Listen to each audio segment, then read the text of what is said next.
मित्रों, आपको पुस्तक समस्याओं का समाधान ऋषि चिंतन से लेखक श्री राम शर्मा आचार्य पढ़कर सुना रहे थे।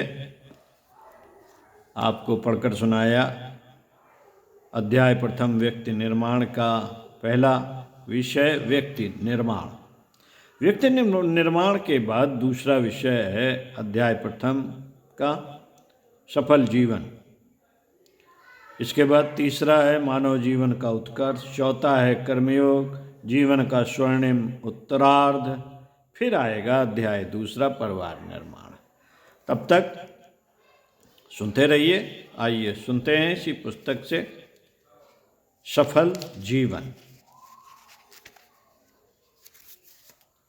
सफल जीवन के बारे में बहुत सारे प्रश्न आते हैं कि कैसे सफल हुआ जाए। सबसे पहला प्रश्न उमड़ रहा है, मनुष्य की सबसे बड़ी विभूति क्या है? उसे सृष्टि का मुकुटमणि क्यों कहा जाता है?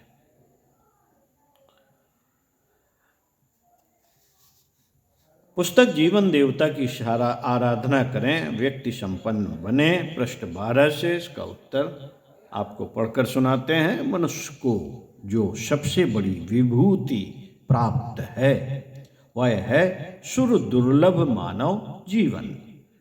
चाहे तुलना निम्न योनि के प्राणियों से करें अथवा देवताओं से, मानव जीवन से श्रेष्ठ एवं बहुमूल्य संपदा ईश्वर के विभूति भंडार में और कोई है ही नहीं।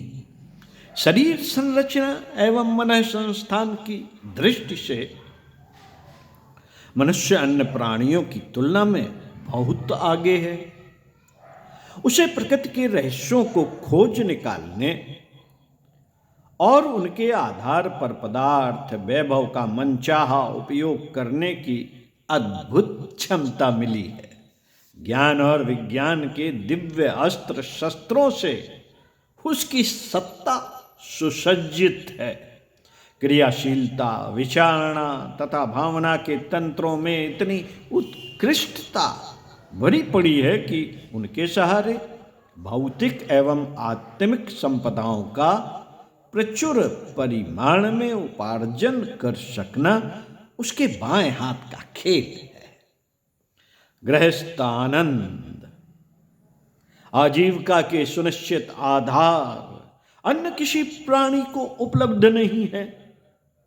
ऐसा क्रिया कौशल और किसी के भाग्य में लिखा नहीं है। उपलब्धियों को देखते हुए उसे सृष्टि का मुकुटमणि कहा जाना सर्वथा सार्थक है।